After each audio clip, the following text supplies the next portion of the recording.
Hello my dear students, welcome to Azam's math classes. आज class 9th ICSC के लिए indices का ये मेरा 5वां लेक्चर है। अभी तक जो 4 लेक्चर हुए हैं उसमें हमने करीब 22 कॉन्सेप्ट्स डिस्कस कर लिए हैं। अभी 2 कॉन्सेप्ट बाकी हैं, वो भी जल्दी डिस्कस हो जाएंगे और कुछ सवाल भी हमने डिस्कस किए हैं और भी कुछ और सवाल आज डिस्कस करेंगे। आज ज़्यादातर सवाल डिस्कस होंगे, तो चलिए शुरू करते हैं। आज एक सवाल से शुरू कर रहे हैं। ये सवाल देखने में टफ लग रहा है लेकिन है बहुत इजी। ये अक्सर स्कूल टेस्ट में पूछा जाता है। तो देखिए क्या करना है। इसमें लिखा हुआ है लेफ्ट साइड में a to the power -1 upon a to the power -1 plus b to the power -1 plus a to the power -1 upon, यहाँ प्लस है, यहाँ वही चीज नीचे माइनस में a to the power -1 minus b to the power -1, और हमें दिखाना है 2 times b square upon b square minus a square. तो इस सवाल में हम लेफ्ट से शुरुआत कर रहे हैं और लेफ्ट से शुरू करने के बाद हम एक काम करेंगे यहाँ पे। क्या देखिए, यहाँ पे a की पावर -1 है, यहाँ b की पावर -1 और a की पावर -1 है। हम हर जगह ऊपर नीचे जितने टर्म्स हैं सभी को ab से मल्टीप्लाई कर लें अगर, तो हमारे लिए क्या होगा कि ये जो a की पावर 1 और -1 ये कट जाएंगे और a की पावर बचेगा 0, तो ये केवल यहाँ b बचेगा, यहाँ भी b बचेगा और यहाँ पे b की पावर -1 और b की पावर 1, -1 प्लस 1 ऐड होकर 0 हो जाएंगे, b की पावर 0 यानी कि 1, तो यहाँ पे a बचेगा। आप चाहते तो ऐसा भी कर सकते थे कि इसको 1 अपॉन a लेते, इसको 1 अपॉन a, इसको 1 अपॉन b, फिर आप एलसीएम लेते, उसके बाद भी वही चीज आ जाती है। तो ये थोड़ा सा दूसरा तरीका लगा लिया मैंने। अब यहाँ पे क्या आएगा, यहाँ पे a की पावर -1 और a कट जाएंगे क्योंकि a की पावर 1 है, -1 प्लस 1 मिलकर हो जाएगा 0, a की पावर 0 1 हो गया, केवल b बचेगा। ऐसे यहाँ b बचेगा, यहाँ a बचेगा, सिमिलरली यहाँ पे। अब बहुत आसान है, इसको इससे मल्टीप्लाई कीजिए, इसको इससे मल्टीप्लाई कीजिए, नीचे नीचे मल्टीप्लाई कीजिए और हम यहाँ पहुंच जाएंगे। इसके बाद ये ब्रैकेट को खोलेंगे तो देखिए b को जब b माइनस a से मल्टीप्लाई करोगे तो b स्क्वायर माइनस ab, और उधर ब्रैकेट खोलेंगे b into B plus A को तो b square plus A B. Similarly नीचे तो b plus A B minus A है तो b square minus A square हो गया, और यहाँ पे ये जो minus A B plus A B है ये कैंसिल आउट हो जाएंगे और इस तरीके से आपके पास ऊपर 2b स्क्वायर बचेगा, नीचे b square minus A square बचेगा। जो हम राइट हैंड साइड पे पहुंच गए, यही दिखाना था। तो बहुत आसान सा सवाल है, देखने में बड़ा टफ लग रहा है लेकिन है कुछ नहीं सवाल में। बस हमें करना क्या था कि a की पावर -1 को 1 अपॉन a, b की पावर -1 को 1 अपॉन b लिखना था, एलसीएम लेना था, उसके बाद ये सिंप्लीफाई होके आप यहाँ पहुंच जाते। हमने दूसरा तरीका लगा लिया, 2 की जगह एक ही स्टेप में काम हो गया, हर चीज को ऊपर नीचे ए बी से मल्टीप्लाई कर लिया और वहीं पहुंच गए। इसके बाद तो आपने बस सिंप्लीफाई किया है, आसानी से हो गया। ये सवाल जो है बहुत ही अच्छा सवाल है क्योंकि अक्सर स्कूल टेस्ट में आता है और इसके पीछे वजह यह है कि इसमें जो एक तरीके से बच्चे चलते हैं वो तरीके से सवाल में घूमते रहते हैं। वो क्या करते हैं, वो b की पावर -1 को 1 अपॉन b, c की पावर -1 को 1 अपॉन c, a की पावर -1 को 1 अपॉन a लिखने के बाद ये तो करना ही करना है। इसके बाद क्या करते हैं वो कि यहां से वो 1 अपॉन a की वैल्यू निकालते हैं तो वो bc, 1 अपॉन b की वैल्यू निकालते हैं तो वो ca, और 1 अपॉन c की वैल्यू निकालते हैं तो ab। तो यहां से होता क्या है कि सवाल आपका काफी कॉम्प्लिकेटेड हो जाता है। ये एक ट्रिकी क्वेश्चन है। इसमें करना क्या है, आपको इसमें c को हटाना है। c को अगर आपने हटा दिया, पूरे सवाल को ab में कन्वर्ट कर लिया तो काफी इजी हो जाएगा। ये देखते हैं कैसे करेंगे। तो लेफ्ट साइड से शुरू कर रहा हूं और उससे पहले मैं ये देख रहा हूं कि abc हमारा 1 के बराबर है, a इंटू बी इंटू सी 1 के बराबर है। तो इसके बेसिस पे अगर मैं c को इधर लाऊं तो यह इसके बेसिस पे मैं यहाँ पे हमें जो c की पावर -1 है इसको कैसे चेंज कर दूंगा। c की पावर -1 का मतलब है 1/c, और 1/c में 1 की जगह abc लिख दिया तो abc अपॉन c यानी कि ab आ गया। अब यूं भी कह सकते थे कि c को नीचे ले आऊंगा तो 1 अपॉन c की वैल्यू ab हो जाएगी, 1 अपॉन c की वैल्यू ab। ठीक है, एक तो ये हो गया। और दूसरी चीज, c की वैल्यू निकालूं तो उसका उल्टा कर दूं, 1 अपॉन c अगर ab के बराबर है तो c अपॉन 1 अपॉन ab के बराबर हो गया। तो हमें इस सवाल में 2 जगह c नजर आ रहा है, एक तो ये c और ये c की पावर -1। तो देखिए मैं क्या करने जा रहा हूं, इस c की जगह पे 1 अपॉन ab लिखूंगा। मैंने पूरे सवाल को ab में कन्वर्ट करना है, और इस c की पावर -1 की जगह, c की पावर -1 की जगह ab। तो देखिए क्या होने वाला है सवाल में। LHS से शुरू कर रहे हैं तो LHS ये लिखी हुई है। अभी पहले क्या कीजिए कि ये जो -1 पावर है इसको आप 1/b के हिसाब से लिख जाइए। b की पावर -1 है तो 1/b, c की पावर -1 है तो 1/c, a की पावर -1 है तो 1/a। और इसके बाद इस सवाल में जहां पे ये 1/c, ये पहले 1/b था, देखिए जिस तरह, ये तो अभी b और a को नहीं छेड़ेंगे, केवल c पे फोकस करेंगे। 1/c की वैल्यू आई थी ab, मैंने 1/c की जगह ab लिखा, और यहां पर जो केवल ये c लिखा हुआ है, इस c की वैल्यू 1/ab। ab को डिस्टर्ब नहीं किया, केवल c को डिस्टर्ब किया, c को चेंज किया। अब इसके बाद क्या होगा, यहां पर आप देखिए कि इसमें डिनोमिनेटर में b है, तो b से ऊपर नीचे मल्टीप्लाई कर लीजिए, यानी कि जितने भी टर्म्स हैं उनके जो डिनोमिनेटर्स हैं उनका एलसीएम लीजिए। तो इसके नीचे तो 1 के नीचे 1 ही था, इस 1 के नीचे 1, a के नीचे 1, 1 के नीचे b है, तो कुल मिला के b आया। तो b से ऊपर नीचे मल्टीप्लाई किया, b into 1 b, b into 1 b, b into a ab। b को इससे मल्टीप्लाई करोगे, b और b कट जाएगा, केवल 1 बचेगा। इसी तरीके से यहाँ पे तो इसको कॉपी कर दीजिए, किसी के नीचे, सबके नीचे 1 1 1 है, कुछ करने की जरूरत नहीं है। हाँ, यहाँ पे ab और यहाँ ab और a का एलसीएम लीजिए, ab सबको ab से मल्टीप्लाई कर लीजिए। 1 को ab से मल्टीप्लाई किया ab, 1 को ab से मल्टीप्लाई किया ab। यहां जब ab से मल्टीप्लाई करेंगे ab कट जाएगा, केवल 1 बचेगा, और जब यहां ab से मल्टीप्लाई करेंगे तो a कट जाएगा, b बचेगा। तो पूरे सवाल में हमने ये किया। और देखिए इसका डिनोमिनेटर, इसका डिनोमिनेटर, इसका डिनोमिनेटर, सबका डिनोमिनेटर सेम है, सब में 1 प्लस b प्लस ab या b प्लस ab प्लस 1, सब देखिए यहाँ b है 1 है ab है, यहाँ b है 1 है ab है, b है 1 है ab है। तो कॉमन डिनोमिनेटर ले लीजिए इसमें, और ऊपर के टर्म्स आपस में जोड़ लीजिए, 1 b प्लस 1 प्लस ab। अब देखिए जो कुछ ऊपर लिखा है वही नीचे लिखा हुआ है, थोड़ा सीक्वेंस आगे पीछे है, चीजें वही है, b है 1 है और ab इनका सम है, नीचे भी वही चीज है, और ये सेम चीज होने की वजह से कैंसिल आउट हो जाएगी, और कैंसिल आउट होने के बाद ये 1 आ जाएगा, और 1 ही हमें दिखाना था। देखिए तो ये आपका प्रूव हो गया। काफी अच्छा सवाल है ये, स्कूल टेस्ट के लिए मान के चलो श्योर शॉर्ट सवाल है, अक्सर पूछा जाता है। फिर इस सवाल पे आते हैं। इसमें क्या है कि 9 है, 3 है, 27 है, 729 है, ये सारी गिनतियों का ताल्लुक 3 से है।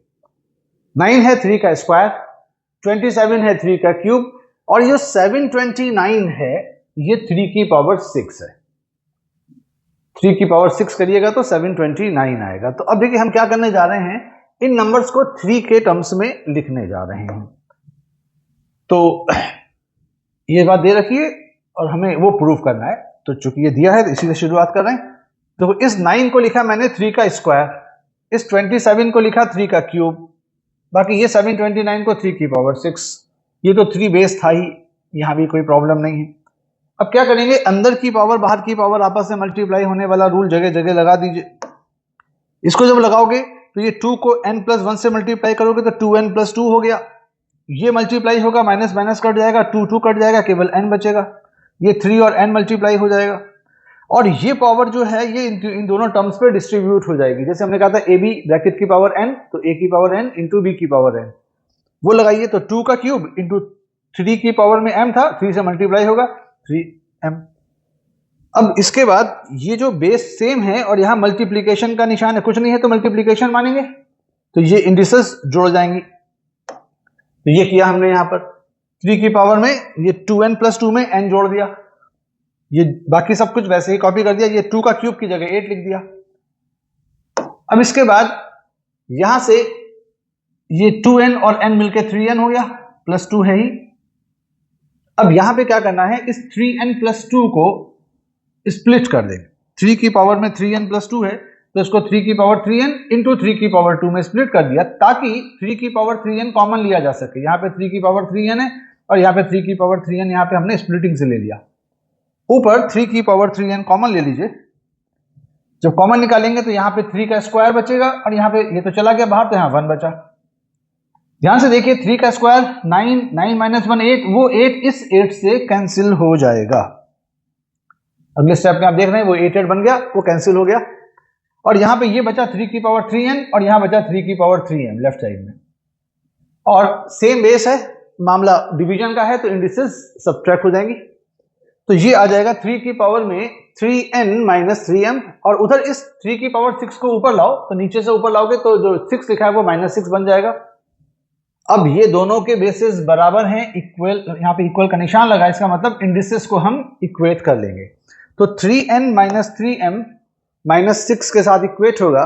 हमें m माइनस n चाहिए, तो ऐसा कीजिए m के आगे -3 है वो कॉमन ले लीजिए, m के साथ जो -3 है वो कॉमन लीजिए। तो यहाँ पे -3 कॉमन लेने से यहाँ m पहले लिख लीजिए और यहाँ पे -n बचेगा, क्योंकि -3 हमने बाहर निकाला। -3 इंटू माइनस करोगे तो +3 हो गया। देखिए अब ये -3 -6 को कट करेगा, उधर 2 आ जाएगा, तो m माइनस n की वैल्यू 2 आ गई, और यही हमें दिखाना भी था।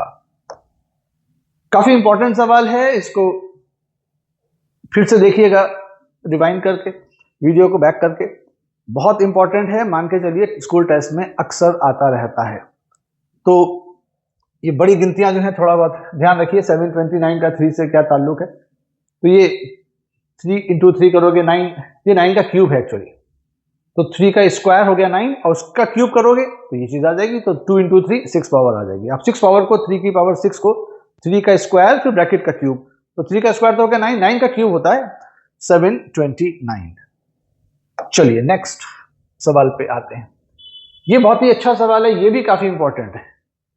अब जो सवाल हम लोग कर रहे हैं सब इंपॉर्टेंट सवालों पे ही हैं, और अक्सर इन्हीं में से स्कूल टेस्ट में पूछा जाता है। यहाँ पे क्यूब रूट ऑफ 28 है, ये क्यूब रूट ऑफ 27 है। देखिए क्यूब रूट ऑफ 27 को हम जानते हैं, अगर 27 3 की पावर 3 है, ये 3 की पावर 3 और बाहर क्यूब रूट है, प्रिंसिपल क्यूब रूट यानी कि 1/3, तो वो 3 और 1/3 आपस में कट हो जाएंगे, तो केवल 3 बचेगा। 3 की पावर 3 फिर ब्रैकेट, ब्रैकेट की पावर 1/3, तो वो इंडिसेस आपस में मल्टीप्लाई करिए, तो वहां पे 3 और 1/3 मल्टीप्लाई होगी, केवल 1 बचेगी पावर, तो 3 की पावर 1 यानी कि फाइनली 3 है। तो cube root of, principal cube root of 27 का मतलब है कि एक ऐसा नंबर, रियल नंबर, जिसका क्यूब करने से 27 आए, तो वो 3 है। इसकी वैल्यू आसान है, लेकिन अभी हम इसको डायरेक्टली यूज करने नहीं जा रहे हैं। अभी हम यहाँ पे ये देख रहे हैं कि हमें इस पर्टिकुलर चीज की वैल्यू निकालनी है। इसकी वैल्यू निकालते समय अब ये देखिए, x² plus xy plus y², ये जो टर्म है ये कहीं देखा हुआ लग रहा है। आपको याद होगा x³ माइनस y³ का जो फॉर्मूला था, उसमें क्या होता था, x³ माइनस y³ में x माइनस y के बाद ये फैक्टर आता था, x minus y into x² plus xy plus y²। तो वहां पे x माइनस y एक फैक्टर होता था और दूसरा फैक्टर ये होता था, तब जाके x³ माइनस y³ आता था। तो हम यहां करने क्या जा रहे हैं कि ऊपर नीचे x माइनस y से यहां मल्टीप्लाई करने जा रहे हैं। बहुत अच्छा सवाल, हमने x माइनस y से ऊपर नीचे मल्टीप्लाई कर लिया। अब जब x माइनस y से ऊपर नीचे मल्टीप्लाई कर लिया, तो आप देखिए नीचे जो है वो x³ माइनस y³ आ गया। अब x³ माइनस y³ की वैल्यू देखिए, ये जो दो नंबर्स हैं 28 और 27 जो लिखे हैं, इनका डिफरेंस 1 है। अभी आप गौर कीजिएगा, मैं इसकी जगह 1 कैसे लिखे दे रहा हूं, x³ माइनस y³ की जगह मैंने 1 लिखा है। क्यों? क्योंकि अगर आप x³ माइनस y³ करें, यानी कि क्यूब रूट ऑफ 28 का cube minus cube root of 27 का क्यूब, अब ये क्यूब रूट है और क्यूब है, क्यूब रूट का मतलब 1/3 पावर और यहाँ 3 पावर, तो 1/3 और 3 मल्टीप्लाई होकर 1 पावर बना देंगे, तो 28 की पावर 1 आ गई, और यहाँ पे 28 ये 27 की पावर में 1/3, फिर उसकी पावर में 3, अंदर की पावर बाहर की पावर मल्टीप्लाई होंगी। और ऑड के केसेस में आपको पता है कुछ करना नहीं, हमें सीधे सीधे मल्टीप्लाई करना है, 1/3 और 3 को मल्टीप्लाई करोगे 1 पावर हो जाएगी। तो ये 28 की पावर 1, ये 27 की पावर 1, डिफरेंस करने से 1 आ गया। इस तरीके से x³ माइनस y³ की जगह 1 आ गया। अब सवाल बहुत आसान हो गया, ये x plus Y minus x minus Y, bracket खोलोगे तो ये माइनस x और ये प्लस वाई हो जाएगा, और x x से कट जाएगा, y माइनस माइनस वाई यानी कि y प्लस वाई यानी कि 2y, तो ये 2y। अब y की वैल्यू क्या है, y है क्यूब रूट ऑफ 27, और अब क्यूब रूट ऑफ 27 की जगह आप 3 लिख दो, जो मैंने आपको अभी समझाया, तो 2 इंटू 3 यानी कि 6, ये इसका आंसर हो गया। तो इसमें उन्होंने कहा था इसकी वैल्यू पता कीजिए, तो इसकी वैल्यू 6 आ जाएगी, ये हमारा जवाब है। उम्मीद करते हैं समझ में आया होगा, इसको बार बार देखिए, ये इंपॉर्टेंट सवाल हैं, जरूर पूछे जाते हैं।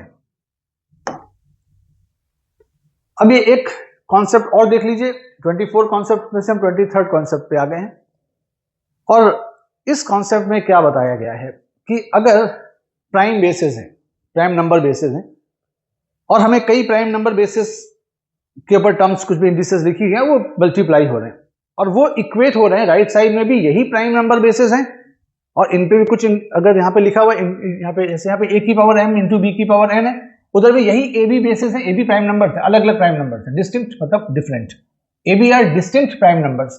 तो a कोई प्राइम नंबर है, b कोई प्राइम नंबर्स है, यहाँ पे नंबर है और इनकी पावर में m और n है और ये मल्टीप्लाई हो रहा है, और राइट साइड में भी ऐसा ही हो रहा है, a की पावर में कोई यहाँ पे इंडेक्स लिखा है, b की पावर में कोई इंडेक्स लिखा है, ये भी मल्टीप्लाई हो रहा है और ये इक्वेट हो रहा है।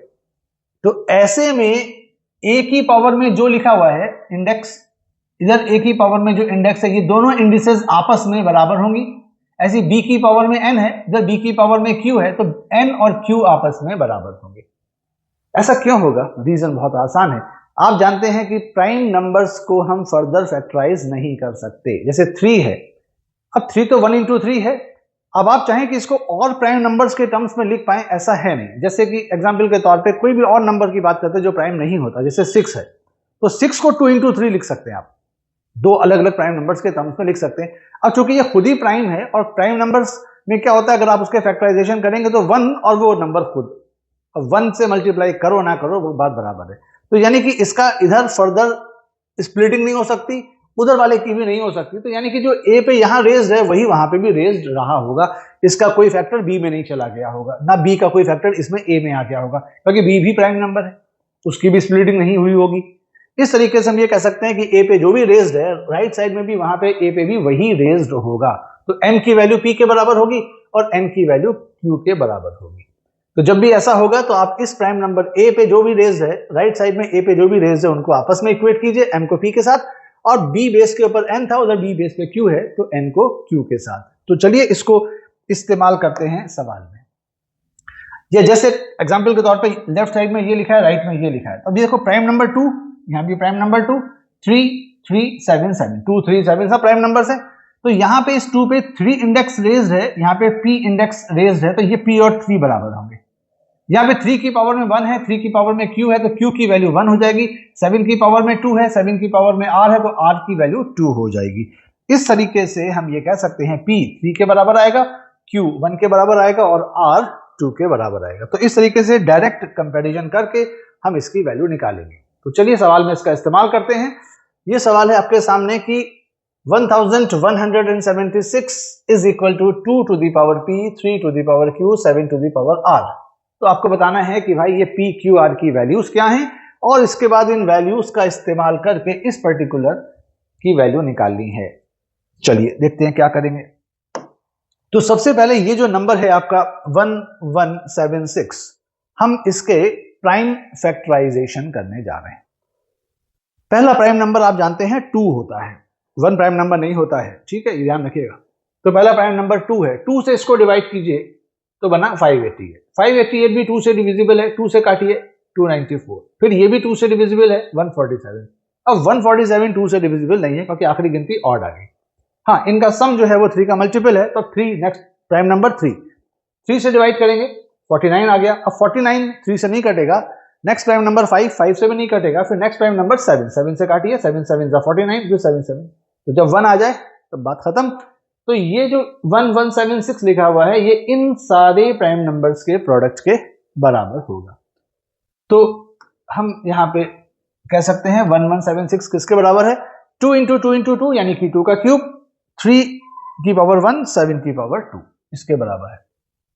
लेकिन भाई सवाल में तो दिया है कि 1176 जो है वो तो 2 की पावर p, 3 की पावर q, 7 की पावर r इसके बराबर है, वो सवाल में इंफॉर्मेशन दी हुई है। तो हम इन दोनों को आपस में इक्वेट कर लेंगे, क्योंकि ये भी इसी की वैल्यू है, ये भी इसी की वैल्यू है। तो इसका मतलब ये हुआ कि भाई 2 की पावर 3 इंटू 3 की पावर 1 इंटू 7 की पावर 2 इज इक्वल टू 2 की पावर p, 3 की पावर q, 7 की पावर r। अभी जो रूल बताया था उसके हिसाब से प्राइम नंबर्स हैं, बेसिस और अलग अलग हैं। तो इसमें 2 की पावर में जो लिखा है 3, तो यहाँ पे 2 की पावर p, तो p की वैल्यू 3 हो गई, 3 की पावर में 1, वहां 3 की पावर में q, तो q की वैल्यू 1 हो गई, और 7 की पावर 2 है, यहाँ 7 की पावर r है, तो r की वैल्यू 2 हो गई। ये इस तरीके से हमें p, q, r की वैल्यू मिल गई, जो अभी हमने रूल आपको बताया था उसको अप्लाई किया गया। तो पहला पार्ट था कि भाई p, q, r की वैल्यू बताओ, p, q, r की वैल्यू आ गई। अब ये इसके बेसिस पे ये कह रहे हैं कि इस पर्टिकुलर टर्म की वैल्यू निकालो, तो इसको निकालते हैं अभी।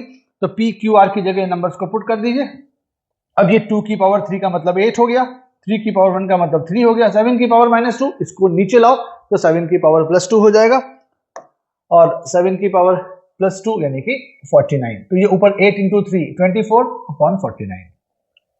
इस तरीके से ये हमारा इसका जवाब हो गया। तो दोनों चीजें हो गई क्लियर कि पी क्यू आर की वैल्यू क्या है, सवाल था पी क्यू आर की वैल्यू बताओ और इसके अलावा इस पर्टिकुलर एक्सप्रेशन की वैल्यू बताओ। उम्मीद करते हैं आपके समझ में आया होगा। अब आगे चलते हैं, अगला सवाल बिल्कुल इसी कंसेप्ट पे बेस्ड है। यहां पे लिखा है p की power -1 into Q square upon p का क्यूब इंटू क्यू की पावर -2 ब्रैकेट पे 1/3 और यहाँ डिवाइड का निशान है। फिर ये p की पावर 6 q की पावर -3 p की अपॉन p की पावर -2 q की पावर 3 ब्रैकेट की power 1/2 is equal to p to the power a into q to the power b। हमें प्रूफ करना है a प्लस b प्लस 1 की वैल्यू 0 होगी, जहां पे ये p q r जो है ये सॉरी r यहाँ पे है नहीं, तो p q जो है यहाँ पर ये सबके सब डिफरेंट प्राइम नंबर्स हैं, ठीक है, तो मिसप्रिंट है। अब क्या करेंगे, यहां पे ये जो दिया हुआ है इससे शुरुआत करिए। अब ये जो p की पावर -1 के नीचे p की पावर 3 दिख रहा है, तो ये जो हमारा रूल नंबर 2 था a की पावर m अपॉन a की power n equal to a की पावर m माइनस n, वो रूल लगा देंगे। ये नीचे से इसको लाके ऊपर घटा दीजिए, ऐसे q पे करेंगे, यहां भी p पे और q पे यही काम करेंगे। तो ये p की पावर में -1 -3 हो गया, q की पावर 2 था, 2 -2 यानी कि 2 + 2। ये p की पावर 6 है, यहाँ -2 है, ये -2 ऊपर जाके जुड़ जाएगा, ये 3 ऊपर जाके सबट्रैक्ट हो जाएगा, बाकी सब वैसे कॉपी किया हुआ है। अब यहां पे ये हो गया p की पावर -4 q की पावर +4 p की पावर 8 q की पावर -6, और ये ब्रैकेट की पावर सभी पे डिस्ट्रीब्यूट हो जाती है। आपको पता है अगर टर्म्स अंदर मल्टीप्लाई या डिवाइड हो रहे हो, जैसे ए बी का होल क्यूब है तो A cube into B cube, A B का होल स्क्वायर है तो A square into B square. तो सिमिलरली यहाँ पे ये 1/3 को डिस्ट्रीब्यूट कीजिए p की पावर -4 पे, q की पावर 4 पे, ऐसे वहां भी 1/2 पावर को डिस्ट्रीब्यूट करेंगे। तो ये देखिए p की पावर -4 ब्रैकेट की पावर 1/3, q की पावर 4 ब्रैकेट की पावर 1/3, सिमिलरली p की पावर 8 ब्रैकेट की पावर हाफ, q की पावर -6 ब्रैकेट की पावर हाफ। अब ये डिवाइड के निशान को अपॉन की लाइन बना लो, या अभी देख लो इसको, ये -4 को 1/3 अंदर की पावर बाहर की पावर मल्टीप्लाई होगी, तो -4 को 1/3 से मल्टीप्लाई करोगे तो -4/3 पावर आ गई, 4 को 1/3 से मल्टीप्लाई करोगे 4/3, 8 को 1/2 से मल्टीप्लाई करोगे 4, और -6 को 1/2 से मल्टीप्लाई करोगे तो -3, वो जो लिखा है वो आ गया। अब ये अपॉन की लाइन बना ली हमने यहाँ पे। अब यहाँ फिर हम रूल नंबर 2 यूज करेंगे कि a की पावर m अपॉन a की power n equal to a की पावर m माइनस n। तो ये p की पावर 4 ऊपर आके इस पावर से सबट्रैक्ट हो जाएगा, और यहाँ सबट्रैक्ट होने के बाद आपके पास बचेगा p की पावर में -4/3 -4, ऐसे q की पावर में ये पावर जाके सबट्रैक्ट होगी, -3 माइनस करोगे तो +3 हो जाएगा। तो फाइनली p की नेट पावर यहाँ पे -16/3 आ गई, q की नेट पावर 13/3 आ गई, और वो इससे इक्वेट हो रहा है। अभी हमने आपको बताया था कि अगर प्राइम नंबर बेसिस हैं अलग अलग और मल्टीप्लाई हो रहे हैं, इसके पे कुछ इंडिसेस हैं, ऐसे राइट साइड में भी वही प्राइम नंबर्स का प्रोडक्ट है, उस पर भी कुछ इंडिसेस हैं। तो लेफ्ट साइड में जो प्राइम नंबर p है इसका जो इंडेक्स है, राइट साइड में जो p है उसके ऊपर इंडेक्स से इक्वेट कर दो, तो -16/3 a से इक्वेट हो जाएगा और 13/3 b से इक्वेट हो जाएगा। इस तरीके से हमें a और b की वैल्यूज मिल गई, a की वैल्यू -16/3 आ गई, b की वैल्यू 13/3 आ गई। मगर बात अभी खत्म नहीं हुई, हमें a + b + 1 की वैल्यू निकालनी है। तो कई दफा बच्चे जल्दबाजी में क्या करते हैं, ab की वैल्यू आई, बस आंसर लिख के आगे बढ़ गए। सवाल में देखो क्या दिया है, उसने आपसे ab की वैल्यू निकलवाने की बात नहीं करी है, उसने a + b + 1 की वैल्यू पूछी। तो पूरा काम करो सवाल में। तो अभी a + b + 1 की वैल्यू निकालनी है, तो a की जगह -16/3, b की जगह 13/3 और 1, सबके दोनों के नीचे 3 लिखा है, तो एलसीएम 3 ले लो। एलसीएम 3 लेने पर हमें -16 + 13 और यहाँ +1 है, तो इसको एलसीएम लेने पर 3 आ जाएगा। तो इस तरीके से ये 13 और 3 हो गया 16, -16 0, तो 0/3, 0/3 मतलब 0 हो गया, तो इसकी वैल्यू 0 आ जाएगी। यही इसका आंसर होना है। आंसर का इसको प्रूविंग करनी थी। तो लेफ्ट साइड से हमने शुरू किया था, या ये जो टर्म था इसका, सॉरी ये इसमें a + b + 1 में पुट किया था, इसकी वैल्यू 0 दिखानी थी, 0 आ गई। उम्मीद करते हैं कि आपके समझ में आ रहा होगा। चलिए अब यहां पर x की वैल्यू निकालनी है। 4 की power 2x is equal to 1/32। तो अब यहां पे कैसे करेंगे, देखिए प्राइम नंबर बेसिस पे हमने कहा था आप चेंज किया कीजिए, ज्यादा आसान हो जाता है। इस 4 को 2 का स्क्वायर कह लो, ये 2 की पावर 5 है, तो यहां पे सवाल में आपका हो जाएगा कि आप इस 4 को 2 का स्क्वायर लिखेंगे और ये ब्रैकेट पे इस पे 2x पहले से रेज्ड है, ये 2 की पावर 5, अंदर की पावर बाहर की पावर से मल्टीप्लाई होगी, ये ऊपर ले आइएगा तो ये ऊपर उधर आने पर 2 की पावर -5 हो गया और इधर 2 की पावर में 4x आ गया। तो बेसिस सेम होने पर अगर मामला इक्वेट होने का है तो इंडिसेस को इक्वेट कर लेते हैं। a की power m equal to a की पावर n, देन हमने कहा था m equal to n provided जो a है वो प्लस का नंबर होगा मगर 1 नहीं होगा, तो ठीक है 2 प्लस में होता है और 1 नहीं है, तो यानी कि यहाँ पे 4x की वैल्यू -5 आ गई और x की वैल्यू हो जाएगी -5/4। तो हमें x की वैल्यू ही निकालनी थी, सॉल्व फॉर x लिखा है, यही इसका आंसर हो गया। ठीक, अगले सवाल पे आते हैं। यहां पे प्रिंसिपल स्क्वायर रूट के अंदर 3/5 और उस पे 1 - 2x लिखा है और जब 4 17/27 मिक्स्ड फॉर्म में दे रखा है, तो इसमें भी x की वैल्यू ही निकालनी है आपने। तो क्या करेंगे, यहां पे देखिए कि ये जो इसको प्रॉपर फ्रैक्शन लिखें तो 4 × 27 108 हो गया और प्लस 17 अपॉन, अच्छा ये प्रिंसिपल स्क्वायर रूट को हमने हाफ पावर में कन्वर्ट कर लिया। अब ये अंदर की पावर बाहर की पावर आपस में मल्टीप्लाई करो तो यहाँ पे 3/5 की पावर में 1 - 2x अपॉन 2 आ गया और ये 125 हो गया और ये 27 है। अब यहां पे ध्यान दीजिए कि ये 3 और 5 तो प्राइम नंबर्स हैं, ये भी इन प्राइम नंबर्स के टर्म्स में लिखा जा सकता है। 125 एक्चुअली 5 का क्यूब है और 27 3 का क्यूब है, तो हम इसको 5/3 का होल क्यूब कह सकते हैं। अब यहां ध्यान देना है कि ये बेस 3/5 है, वहां 5/3 है, इक्वेट का तो मामला है, इक्वल तो हो रहा है लेकिन बेसिस सेम नहीं है। अब क्या करेंगे, हम इस 3/5 को 5/3 में चेंज करेंगे क्योंकि उधर भी 5/3 लिखा हुआ है। आपको याद होगा जब यहां माइनस का निशान था, उस माइनस के निशान को हमने हटाया था तो बेस को रेसिप्रोकेट किया था। इसी तरीके से अगर हम बेस को रेसिप्रोकेट करेंगे तो जो उसके ऊपर इंडेक्स है उसका साइन चेंज होगा, क्योंकि जब साइन चेंज हुआ तो बेस रेसिप्रोकेट हुआ। तो आप इसको ऐसा भी कह सकते हैं कि जब बेस रेसिप्रोकेट हुआ था तो साइन चेंज हुआ था। तो हम यहाँ पे बेस को रेसिप्रोकेट कर रहे हैं, इसको 5/3 लिख रहे हैं और वहां पे इसका साइन, इसको आप क्या करेंगे, माइनस से मल्टीप्लाई करेंगे। जब माइनस से मल्टीप्लाई करेंगे तो 1 - 2x की जगह 2x - 1 हो जाएगा, नीचे तो 2 लिखा है वो लिखा ही रहेगा। तो ये देखिए 2x - 1 अपॉन 2 कर दिया 5/3, तो इसके बेस को पलटा और यहां पर हमने माइनस से मल्टीप्लाई कर लिया इंडेक्स को। बहुत इंपॉर्टेंट स्टेप है। अब ये दोनों बेसिस सेम है, प्लस में है, 1 के बराबर नहीं है और मामला इक्वल का है। ऐसे में क्या होता था, इंडिसेस इक्वेट हो जाती थी। कंसेप्ट आपको याद होगा, a की power m equal to a की पावर n है, तो m n बराबर हो जाते थे provided a is greater than 0 but not equal to 1। तो ठीक है, अब यहां से इस 2 को उधर लेके जाइए तो 2x - 1 की वैल्यू 6 हो गई और फिर -1 को उधर भेजेंगे तो 7 हो गया, तो x की वैल्यू 7/2 आ जाएगी और ये x की वैल्यू ही निकालनी थी। ये इस सवाल का जवाब हो गया। तो नेक्स्ट वीडियो में बाकी जो सवाल हैं उनको देखेंगे। इस लेक्चर में इतना ही, मिलते हैं बहुत जल्दी, टेक केयर।